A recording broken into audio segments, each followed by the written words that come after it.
ആത്മഹത്യ ചെയ്യാൻ വന്നൊരു വീഡിയോ കണ്ടു. ഓക്കെ, അതിൽ എനിക്കും വിഷമമുണ്ട്. ഞാൻ അദ്ദേഹത്തെ ആ കാര്യത്തിന് വിളിച്ച ആളുമാണ്. ഇത് ആദ്യത്തെ വീഡിയോ ആണെന്നാണോ നിങ്ങളുടെ വിചാരം? ഇതുപോലത്തെ വീഡിയോസ് വേറെ ഉണ്ട്. ഒരു വീഡിയോ മാത്രമേ പുറത്തു വന്നിട്ടുള്ളൂ. വീഡിയോ മാത്രമല്ല, ലൈവായിട്ട് അത് കണ്ട ആളുണ്ട് ഇവിടെ. അദ്ദേഹം പറയും, സംസാരിക്കും. ഇത് മുരളിച്ചേട്ടനെ വ്യക്തിഗത ചെയ്യാനായിട്ടോ അല്ലെങ്കിൽ മുരളിച്ചേട്ടനെ മോശമാക്കാനോ വേണ്ടിയല്ല. അദ്ദേഹത്തിന്റെ ഇപ്പോഴത്തെ അവസ്ഥ മോശമാവാം, എനിക്കറിയില്ല. അദ്ദേഹം തന്നെ പറയുന്നത് മോശമാണ്. പക്ഷെ കയ്യിൽ 5 പൈസ എടുക്കാനില്ലാത്ത ഒരു പ്രൊഡ്യൂസർ 2 ആഴ്ച മുന്നേ ചെന്നൈയിൽ പോയി അദ്ദേഹത്തിന്റെ ഒരു സിനിമയുടെ റീമേക്ക് ചെയ്യാൻ നായകൻ അഡ്വാൻസ് കൊടുത്തിട്ടുണ്ട്. വെള്ളം തമിഴിലേക്ക് റീമേക്ക് ചെയ്യാൻ അദ്ദേഹം അഡ്വാൻസ് കൊടുത്തിട്ടുണ്ട്. ആത്മഹത്യ നിൽക്കുന്ന പുള്ളിക്ക് ആ പൈസ എടുത്ത് വെച്ചിട്ട് ജീവിച്ചൂടെ കുറച്ചു നാളത്തേക്ക്? എന്തിനാണത് ചെയ്തത്?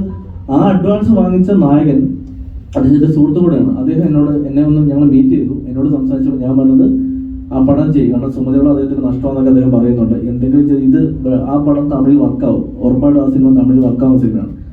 ആ സിനിമ ചെയ്ത് ഒന്ന് സെറ്റാകും. അപ്പം എന്നോട് അദ്ദേഹം പറഞ്ഞു ബാക്കി പൈസ ആയിട്ടില്ലെന്ന് തോന്നുന്നു പറഞ്ഞു. ഞാൻ മുരളിച്ചേട്ടനെ വിളിക്കുകയാണ്. വിളിച്ചിട്ട് പറഞ്ഞു, മുരളിച്ചേട്ടാ നിങ്ങൾ ധൈര്യമായിട്ടിരിക്കുക, ചെന്നൈക്ക് വാ. ഈ പടത്തിന് എത്ര രൂപ ചിലവെന്ന് വെച്ചാൽ അത് നമുക്ക് റെഡിയാക്കാം, ഈ പടം നിങ്ങൾ ചെയ്യും, ഞാൻ കൂടെ നിൽക്കാമെന്ന് പറഞ്ഞു. അതിനുശേഷം ഈ വീഡിയോ വരുന്നതിന്റെ ഒരു 3 ദിവസം മുന്നേ ഇദ്ദേഹത്തിന് ഞാൻ വിളിക്കുകയും ഇദ്ദേഹത്തിന്റെ കൂടെ ജോലി ചെയ്യുന്ന ഒരാളുണ്ട്, ഇതെല്ലാം കോർഡിനേറ്റ് ചെയ്യുന്ന അവരാണ്. സുമതി വളവ് 2 ചെയ്യാൻ വേണ്ടി അന്ന് തൊട്ട് ചോദിക്കുകയാണ്. ഓക്കെ, സുമതി 2 ഞാൻ പറഞ്ഞു, ചേട്ടാ അതിന് നമുക്ക് ചെയ്യാം, ചേട്ടാ ധൈര്യമായിട്ട് നമുക്ക് ഫണ്ട് ചെയ്യാം. സുമതി വളവ് 2 ഒരു കച്ചവട വാല്യുണ്ട്. അത് ചെന്നൈയിൽ ഒരു പ്രൊഡക്ഷൻ കമ്പനി എൻ്റെ അടുത്ത് ചോദിക്കുകയും അതിന്റെ IP അടക്കം വാങ്ങിക്കാൻ തയ്യാറാവുന്ന പറഞ്ഞപ്പോൾ ഞാൻ ഇദ്ദേഹത്തെ വിളിച്ചുകൊണ്ട്, ചേട്ടാ ധൈര്യമായിട്ടിരിക്കുക, ചേട്ടനെ കൂടെ ഇന്നായിക്കൊണ്ട് ഈ പടം ചെയ്യാം, ചേട്ടനൊരു പ്രോഫിറ്റ് ഷെയർ കിട്ടും എന്ന് പറയുമ്പോൾ അദ്ദേഹം ചെയ്യാൻ തയ്യാറായിരുന്നു. പക്ഷെ ഒറ്റ രാത്രിയോടെ ഇത് മാറി മാറുന്നത് എന്ത് അത്ഭുതത്തിന്റെ പുറത്താന്നുള്ള കാര്യം ഇതിന് പിന്നീട് ഇതിന്റെ സെക്കൻഡ് സ്റ്റേജ് ഞാൻ സംസാരിക്കാം. ആദ്യം എവിടെ നിന്ന് വന്നുള്ള ഇതാണെന്നുള്ളത് ഞാൻ പറയാം. അപ്പം ഇദ്ദേഹം കുറച്ച് മുന്നേ പറഞ്ഞ വിഷ്ണുവിന് സംവിധാനം അലിഗേഷൻസ് ആണ്. വിഷ്ണുവിന് സംവിധാനം അറിയില്ല, അത് പുള്ളി പിന്നീട് അറിയുന്നു. വിഷ്ണുവിന്റെ വാളിയപ്പുറം സംവിധാനം ചെയ്ത് ഉണ്ണിയാന്ന് പറയുന്നു. ഞാൻ ചോദിക്കുന്നത്, സംവിധാനം അറിയാത്ത ഒരു സംവിധായകനാണെന്ന് അറിഞ്ഞിട്ടും അദ്ദേഹം എന്തിനാണ് സുമതി വളവ് 2 ചെയ്യാൻ തയ്യാറായത്? അദ്ദേഹം അനൗൺസ് ചെയ്തിട്ടുണ്ട്. അദ്ദേഹം അതിനുശേഷം വിഷ്ണുവിനെ കണ്ടിട്ടില്ല, വിഷ്ണു വിളിച്ചിട്ടില്ല എന്ന് പറയുന്നു. അദ്ദേഹത്തിന് അതിനുശേഷം എത്രയോ തവണ ഹയാത്ത് ഞങ്ങൾ കണ്ടിട്ടുണ്ട്. ഇത്രയും പൈസ ഇല്ലാത്ത ഒരാൾ ഹയാത്തിൽ താമസിക്കും. അദ്ദേഹത്തിന്റെ ലൈഫ് സ്റ്റൈൽ വേറെയാണ്. നിങ്ങൾക്ക് അദ്ദേഹത്തെ പറ്റി വ്യക്തിപരം എത്ര ഇപ്പം എനിക്കറിയാം. വെള്ളം സിനിമ നഷ്ടം വന്ന സിനിമയാണ്.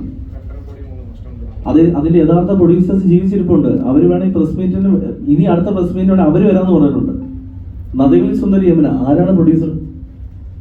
അതിന്റെ പ്രൊഡ്യൂസേഴ്സ് ജീവിച്ചിരിപ്പുണ്ട്. ഇപ്പൊ ഞാൻ പറയുന്നു, ഈ സുമതി വളവിന്റെ പ്രൊഡ്യൂസർ പുള്ളി മാത്രമാണെന്ന് ഒരിക്കലും ഞാൻ പറയും പുള്ളി മാത്രമല്ല. സുമതി വളവിന്റെ പ്രൊഡക്ഷൻ പേര് നോക്കിയാൽ മതി. പ്രൊഡക്ഷൻ പേരിൽ വേറെ പേരുണ്ട്. അദ്ദേഹത്തിന് 7 കോടി നഷ്ടം വന്ന് പറയുന്നു. ഓക്കെ, 7 കോടി നഷ്ടം വന്ന് അദ്ദേഹം തെളിയിക്കട്ടെ. ഇത് വായകൊണ്ട് പറയലല്ല. ഇവിടെ ഒരു അസോസിയേഷൻ ഉണ്ട്, ഇവിടെ ഒരു ഓഡിറ്റിംഗ് ചെയ്യാൻ ആളുകളുണ്ട്. ആ സിനിമയുടെ ചെലവുകൾ ചെയ്യട്ടെ, പറയട്ടെ. പിന്നെ ഒരു സിനിമയുടെ കണക്ക് പറയേണ്ട മറ്റൊരാൾ പ്രൊഡക്ഷൻ കണ്ടോളാണ്. ഇനി പ്രസ് മീറ്റിൽ അദ്ദേഹം ഇല്ല. അദ്ദേഹം വരുമെന്ന് പറഞ്ഞത് ലാസ്റ്റ് മൊമെന്റ് അദ്ദേഹം വന്നിട്ടില്ല. ഇനി ഈ സിനിമ സംഭവിച്ചതിന്റെ മറ്റൊരു കാര്യം, ഈ സിനിമ ചെയ്യാൻ തീരുമാനിച്ചപ്പോൾ ഞങ്ങളുടെ തന്നെ സുഹൃത്തായ മറ്റൊരു കൺട്രോളറുണ്ട്, നിങ്ങൾക്കറിയാം, സുനിൽ സിംഗ് എന്ന് പറയുന്ന പ്രൊഡക്ഷൻ കൺട്രോളർ. അദ്ദേഹത്തെ വെച്ച് ഞങ്ങൾ ഈ പടത്തിന്റെ ബഡ്ജറ്റ് ഇടിച്ചിരുന്നു. ഇപ്പോഴും അദ്ദേഹം അയച്ച ബഡ്ജറ്റ് ഞങ്ങളുടെ ഉണ്ട്. അന്ന് അദ്ദേഹം അയച്ച ബഡ്ജറ്റ് 13 കോടി രൂപയായിരുന്നു ഈ പടത്തിന്റെ ബഡ്ജറ്റ്. ആ 13 കോടി കണ്ടിട്ട് ഇദ്ദേഹം പറഞ്ഞു, ഇല്ല പുള്ളി ശരിയല്ല, അതായത് പുള്ളിയെ മാറ്റണം. ഞങ്ങൾ അറിയാതെ പുള്ളി മറ്റൊരു കൺട്രോളറെ കൊണ്ടുവന്ന് ബഡ്ജറ്റ് ഇട്ടു. അപ്പോൾ അവർ 11 കോടിക്ക് തീർത്തരാൻ പറ്റുന്നു. അന്നും ഞാൻ ആ കൺട്രോളർ പറഞ്ഞു, നിങ്ങൾ വർക്ക് കിട്ടാൻ വേണ്ടി വെറുതെ പറയരുത്.